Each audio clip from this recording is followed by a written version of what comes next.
Hey guys, what is up? Happy New Year, Merry Christmas. Welcome to my studio here in Sydney.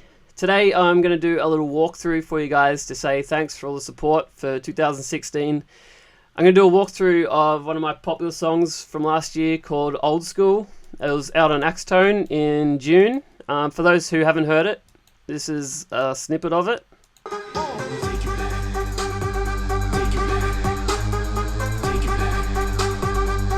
Back to the old school.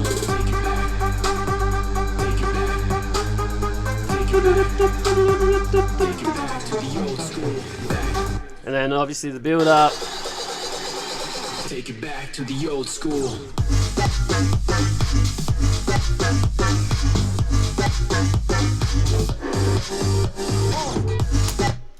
Yeah, so there it is. Super simple, super fat.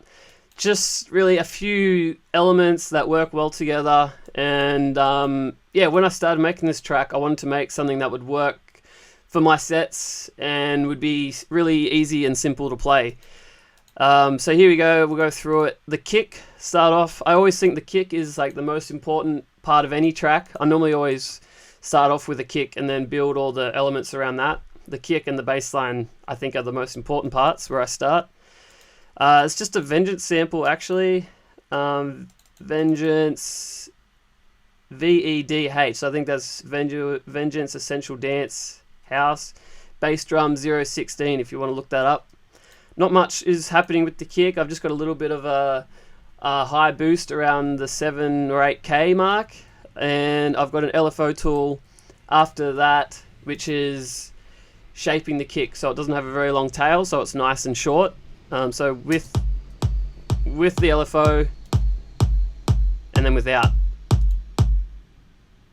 So it just kind of like tightens it up. It's not doing very much, but it's to make room for the big bass sound that comes in later.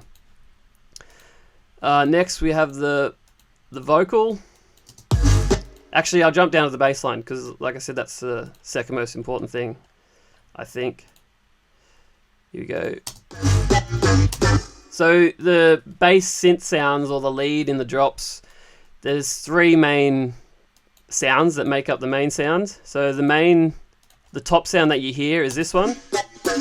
So it's just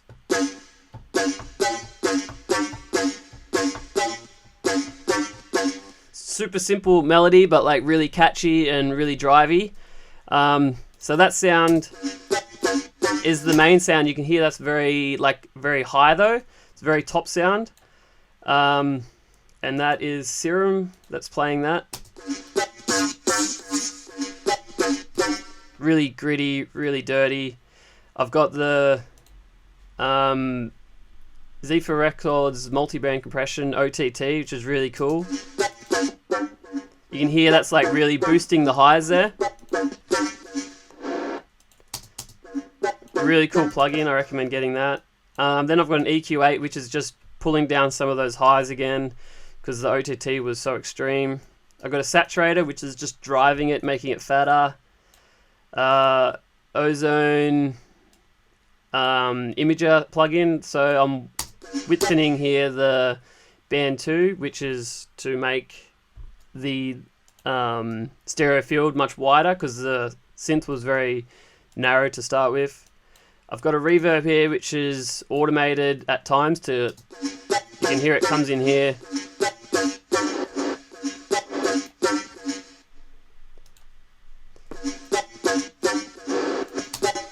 And then after that is Camel Crusher. I wanted to put that after the reverb, so the reverb's getting crushed as well, which I think's nice. Auto filter, which is just filtering. Actually, no, that's doing nothing. I can delete that.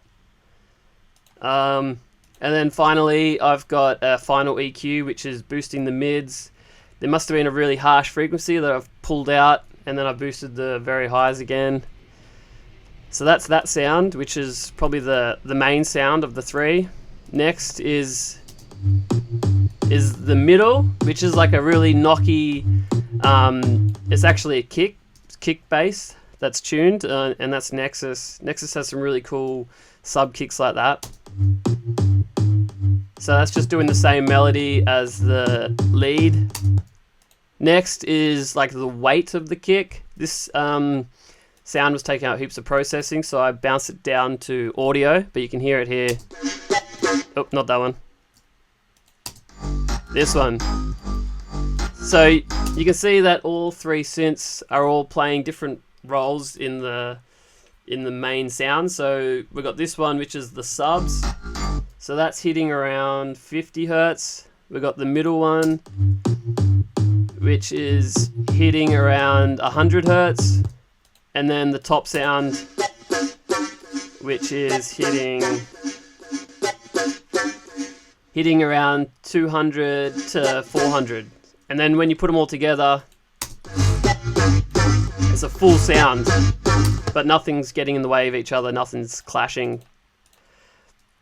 And then we've got the fills here as well.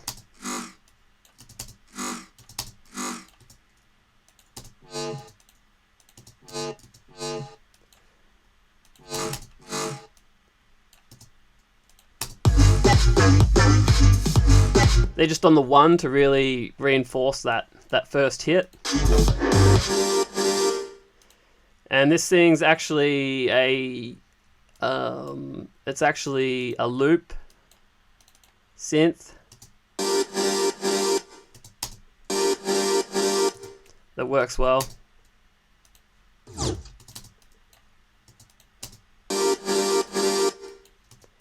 Okay. And then on top of I've got all these sounds grouped, and then on top of that I've got more saturator, which is kind of squashing them all together. I've got the LFO tool after that, which is doing the side chaining. So I always use LFO tool for side chaining. I find that you can really get a nice clean sound. And you see the side chain's pretty short. It's kind of like ducks down really fast and then up again. So that's why I had to make the kick short, because if you could see the kick as a waveform, you could pretty much put the kick inside that LFO tool gap, I guess, making it nice and clean. After that, I've got some filters, which are just for the brakes mainly, to filter up and down. I like using the, not sure how to pronounce this, Sonalcus Creative Filter Studio. It sounds really nice, and when it's at the 0 position, it doesn't actually affect the sound, which I found some filters like the Ableton auto filter, when it's at 0, it's boosting the lows a lot, which is not what you want. So I use that. After that, there's simple delay, which is just getting used in the build. And then I've also got Bass Clef's easy washout tool, which he put out for a free download. Go check it out, it's pretty cool. So it's basically a whole bunch of Ableton effects that he's assigned to just one knob, and then when you turn that knob, it'll do a crazy washout. So I'll just show you, it's pretty cool. You hear it's like reverbing up.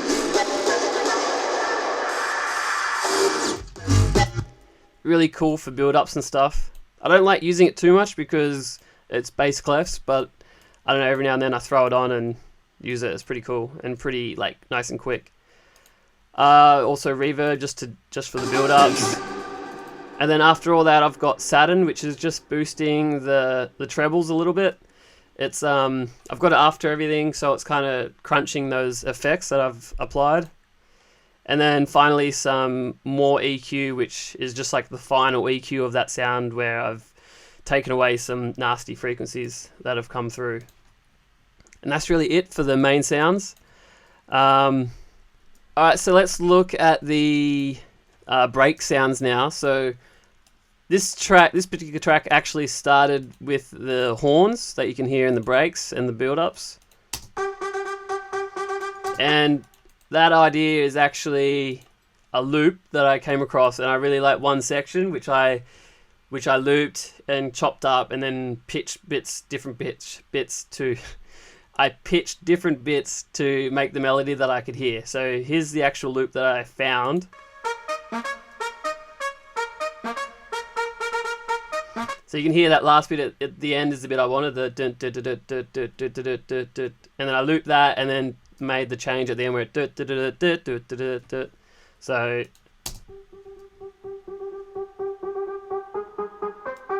So you see I looped it, and then chopped it. And then I made a bass line to follow that using like an old schooly sound synth that I found.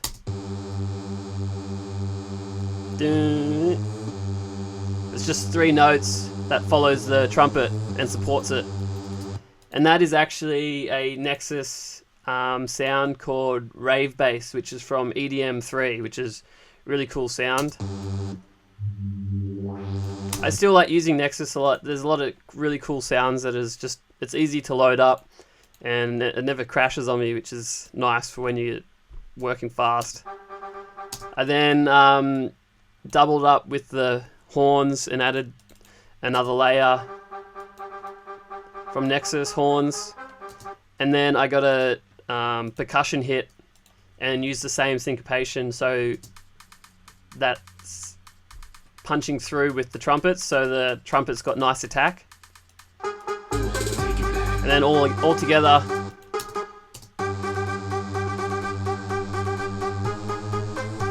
And then to complement that, I added some trap drums, which I thought would work really well on a big system. So for the trap drums, I've got the Nicky Ramirez kick plugin, which is doing the tonal kick, which is actually the preset trap 1. I got rid of the snap though, so I put a long attack on it, and then I replaced that with a kick of my own that I wanted to use.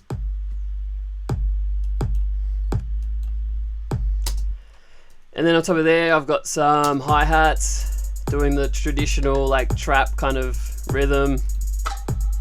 And then a bunch of snares.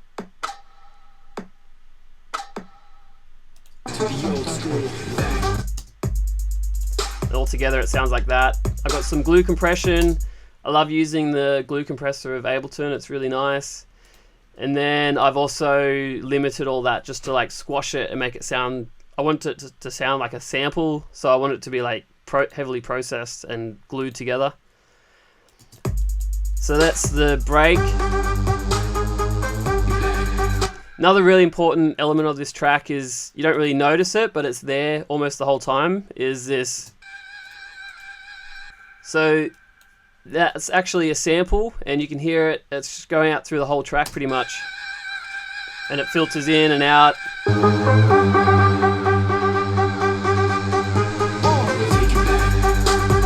So obviously it's playing the root note of the track, which is G. So you can see here it's in G.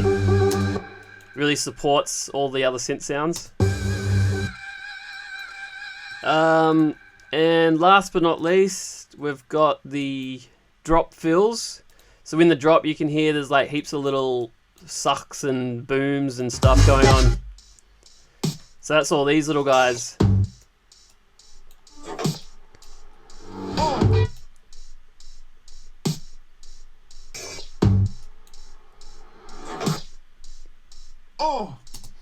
And a lot of these I had to like retune to get to the right key of the track. So this sound, it's really small, but like when you add all these things together, it kind of really creates the groove that I was after. A lot of these sounds are sounds that I've used in other songs, and then I've bounced them out and put them in a folder for later use. So this is from a remix I did for the Potbellies going back. I just repitched it down and then used it again. Yep, that's those. And then we've got the percussion. Not too much going on here. It's just, again, loops that I've chopped up and sampled.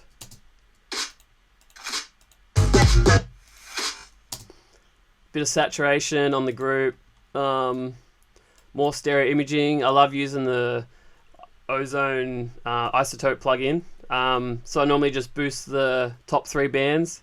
I normally like step it up like this, and as it goes further up the spectrum it goes wider, and sometimes even the band 1 I will make it into mono. Really cool plugin. Let's check out the master. So the master, I actually got this track mastered by Wired Mastering. Most of you probably heard about it. But for like to play my sets and in the club, I just master it myself. I don't tend to do much on the master. These are actually just all effects for build-ups and things. I just got the limiter, so that's it, which at the moment it's not doing anything because I turned it off. But when I'm making the record, I'll normally send it into a limiter and limit it maybe like minus 2 dB or something, just so I can get the feel of how it's going to sound when it's mastered. I find that it's a better way to work, but each to their own, I guess. Yeah, now look at the vocal. The vocal is a loop that I came across, and then I like chopped it up and pitched it down a little bit, and then saved it for later use, which I do quite a bit. Take it back to the old school.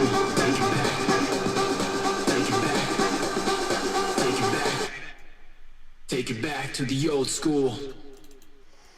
I've got some, I'm using the amp plugin from Ableton, the distortion. A lot of the times I'll try to use like fancy plugins and stuff for distortion, and then I always just come back ending up using the Ableton ones because they're so good and so easy and quick to use. So I've got the Ableton amp, which is just doing a little bit of drive. Take it back to the old school. Then I've got the CLA on the vocals, just a few tweaks, the treble up a bit. A bit of delay, reverb, compressor. I really love the way the CLL sounds. Using the overdrive Ableton plugin, I use a lot. Ping pong just a little bit, and then it automates every now and then. That's about it for the vocal. I've got like sweeps and stuff. Take it back. Which is just the reverb and then reversed around and turned around, which is basic stuff. And then in the build-up, I've got this cool, the vocals like looping, but then I've got simple delay, which I've hit this repitch switch here, and then when you play around with the time, it does this really cool build-up effect.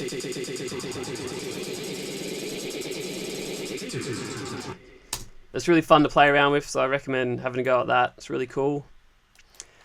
And I guess that's about it. So yeah, that's the Axtone track called Old School. Hope you have learnt something. Like I said, it was a real simple track. I just wanted to make something that would work in my sets on the dance floor. I wasn't even trying to make a track for Axtone. I remember I just sent it to Axwell and was like, here's my new tune. I was hoping he might play it out or something. And he wrote back, this is fat. And I was like, oh, okay, cool. And then he was like, oh yeah, by the way, can I sign this? And I was like, okay, I guess. So I think sometimes when you're not trying too hard, that's when some of your best stuff will come out and others might hear that. And yeah, so just give it a go. Just muck around, try to make something that'll work for you, and others might like it too. So that's it, guys. Hope you learned something.